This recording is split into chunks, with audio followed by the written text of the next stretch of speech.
Why I've always wanted a Honda Super Blackbird, everybody. This is the first video I'm actually shooting with this bike. I don't think it's going to be the reveal video. I only just picked her up last night. But this is a piece of motorcycling history, and it did kind of set off the trend towards super heavyweight motorcycle designs. And I just always wanted one. This has always been kind of like the inspiration bike behind bikes like the Hayabusa, behind bikes like the ZZR1400. Of course, those motorcycles overtook this bike in a lot of ways. But let's jump on and let me tell you why I've always wanted one anyway. Let's go. She is old, this bike, 2002, and she does have an immobilizer alarm as well, which is quite cool. But yeah, she was absolutely rock solid on the ride home yesterday. Yesterday evening, yeah, when I brought her back. There are some issues with this bike, which I don't know if we'll talk about in today's video in too much detail. But this is one of the cheapest Honda Blackbirds that you can buy here in the UK, or like you could have bought here in the UK, because now I own it. But yeah, this is the bike, guys. This is the bike that kind of made a name for itself as being the fastest motorcycle in the world at the time.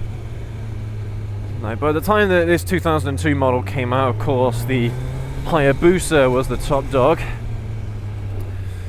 don't know if you can hear that, but there is a bit of a chain rattle with this bike. I'm not sure yet if that is normal. I don't think it is, so it might need a new chain tensioner.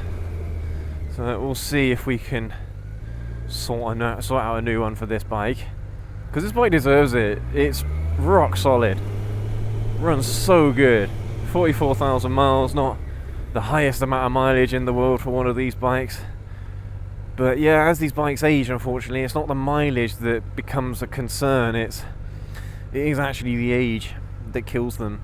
But yeah, this bike is apparently been around Europe. It's done a lot of touring, this bike. The previous owners, very lovely people. Yeah, they did some touring with this bike. They've got some handlebar risers on here as well to make it a little bit more comfortable. It's had the ride height lowered a little bit as well on the rear shock.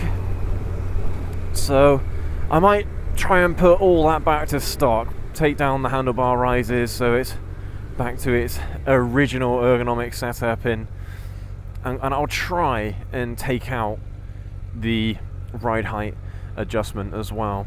But yeah, this bike, she loves to party. Honestly, it's been so far a fantastic riding experience. Not as much torque as my ZZR1400, but I mean, yeah, that is a torque monster, but still tons of torque. A big bore inline 4. Oh, you gotta love it.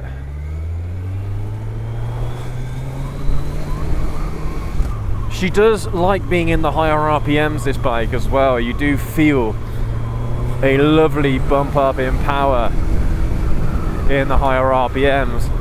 The way this bike is geared more like a sport bike, really, than a sport tourer. I think this is geared longer than my ZZR, which probably is a little bit, which probably explains why it doesn't quite feel as torquey if this is geared more for top speed. Because yeah, this was, I think, was it the first bike that could reach 180 mile an hour, something like that. It's a quick bike, and this is a fuel injected model as well, as it's a 2002. I think in Europe at the time all bikes had to become fuel injected by, I think, was it the year 2000 or something like that, 2001, when they brought in the new emission standards. But yeah, this bike, she feels very, very good. Now, I don't want to comment too much on the riding experience, because I want to leave that mainly for our review and future videos, but I'm glad I got this bike. It does feel like a sport tourer, but it does feel a little bit more aggressive than you'd think a sport tourer should be. A little bit like a ZZR as well, advertised as a sport touring machine here in the UK and Europe, but for the most part rides like a super sport. This rides very similarly, which is nice. If you want a sport touring riding experience, but you actually wanted a sportier riding experience than what you get traditionally from a touring bike, well, this is a great option. And the fact that I paid so little money for this bike, God, there's a lot of bike for the money.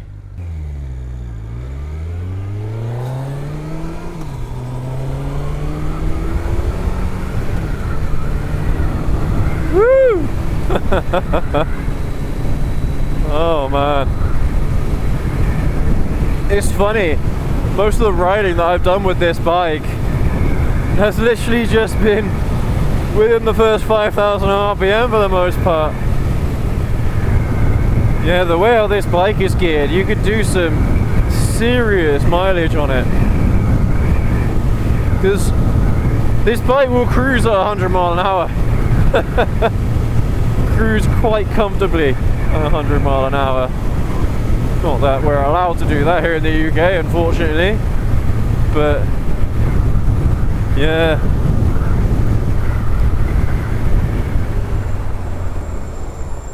God, these lights change quick, don't they, on a 60 mile an hour road? But still, brakes feel good. Come on, I'm not meant to be talking about the riding experience today. You know, the thing is, ever since I had my ZZR1400 and I started understanding and learning about the history behind these bikes, I don't know, because the Blackbird was kind of the OG, the original super heavyweight sport touring monster, and I've always appreciated the looks of it as well. For me, I just think that this is one of those motorcycles that if you are into riding these big kinds of bikes, you should experience what it was like originally. This is a well-engineered machine. It's very, very good. It feels so refined. The riding experience is second to none, honestly. Absolutely fantastic, and I don't regret buying this bike at all. Yeah, I'm glad that I ended up getting a motorcycle like this, because I was looking at a couple of other bikes this time around. I was looking at a Suzuki ZZR1400 that had been converted to a supermoto. I was looking at one of those. I was also looking at, I think it's a Honda VTX as well, the old cruiser, but the sellers never got back to me. It's been a week and I've been inquiring about those bikes, and yeah, neither of them got back to me. I also looked at a Gixxer 750 as well, an old 1999 model, but that bike had a serious fueling issue where it just kept on dying on me. So I don't know if it was an issue with the fuel pump or the injectors, but yeah, that bike unfortunately kept dying on me as I was out and about riding it. Quite dangerous, to be honest with you, because when I did the test ride, it was out on the main road and it was like a 50 mile an hour. Your bike ends up dying on you, well, could get rear-ended if you're not careful. But yeah, so I had to walk away from that one, unfortunately, because I suspected that it was a fuel pump issue, but it was priming and it did seem to work. But yeah, there was something wrong with the fueling on that bike, so I just wanted a bike that I could buy and ride away, you know. It's also got heated grips as well, perfect for this time of year, isn't it? Oh, lovely. Yeah, it would have been nice if this bike had an outdoor temperature gauge, so I could know exactly how cold it is this morning. I think it's about 6 degrees, 5 degrees C, and we're really into November at this point. Yeah, I was hoping to get a few more riding days where the temperature would be over 10 degrees C, but I think winter's going to be coming early this year to the UK. Oh.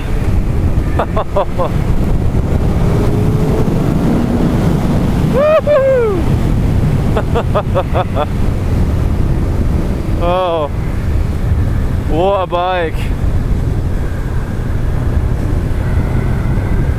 This bike absolutely loves to play with you. Oh, absolutely wicked. Do you know what? It's really funny because a few days ago I shot a video about kind of like whether or not I should have bought first generation ZZR1400 instead of the second gen that I'm paying about 10 grand for. Whereas I could have got a first gen ZZR1400 for less than half the price, and it would have given me perhaps the same experience, or very similar experience to this bike. Excuse me, this bike. My second gen ZZR1400. And the reason why I had this bike in the back of my mind was that this is from that era. That first generation ZZR1400 was spawned because of bikes like this. And I think it just hammers the point home for me that you really can buy one of these old super heavyweights and still have an absolute blast of a time. They have plenty of life left in them. Yeah, what a bike. What a bike. I can't believe, yeah, I ended up buying this instead. Because I mean, that would have been a bit boring if I bought a first gen ZZR, right? Whereas these are going for so cheap these days. For me, it was a no-brainer. How good this bike is. Yeah, I'm glad. I'm glad I picked this one up. We're going to be able to do loads of really cool comparisons between this, in-depth comparisons between this and the ZZR1400, despite the fact that the one that I've got isn't quite apples to apples. If I had a first gen, that would be more apples to apples as a comparison, but still, the fact that this bike, in terms of riding experience, really does keep up with the likes of my second gen ZZR1400, which came out 10 years later than this bike, I think really does speak volumes about Honda's innovation at the time. This really does feel like a premium motorcycle. Oh, what a bike. I have a feeling I'm going to be seeing that an awful lot over the next year whenever we're doing videos about this bike.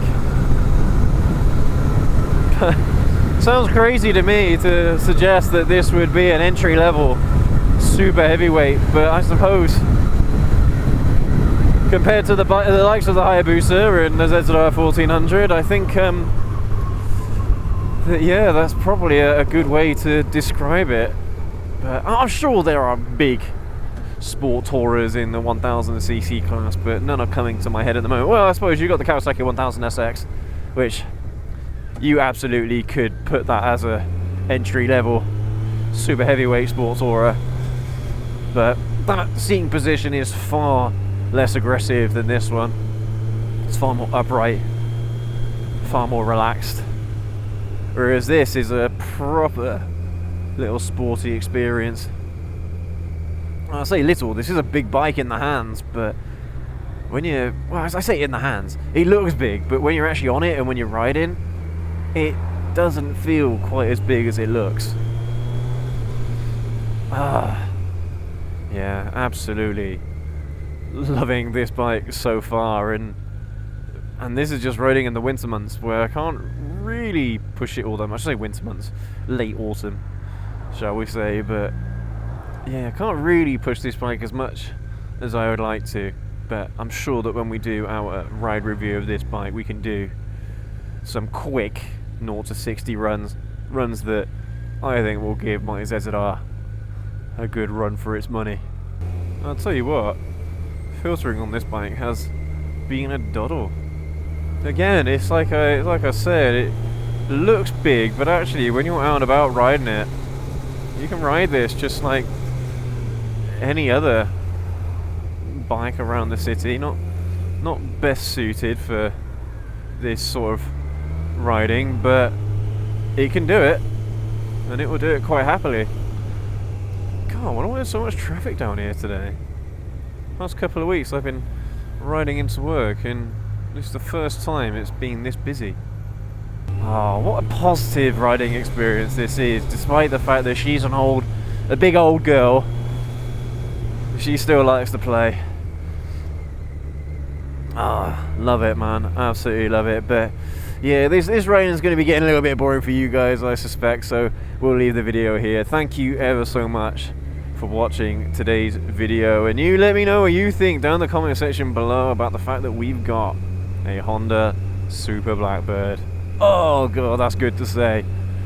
Oh, again, just one of those dream bikes I've always wanted. Now I have it, thanks to you guys. Yeah, thanks again, everybody. You take care, you ride safe, and we will catch you all in the next video. Have a good one.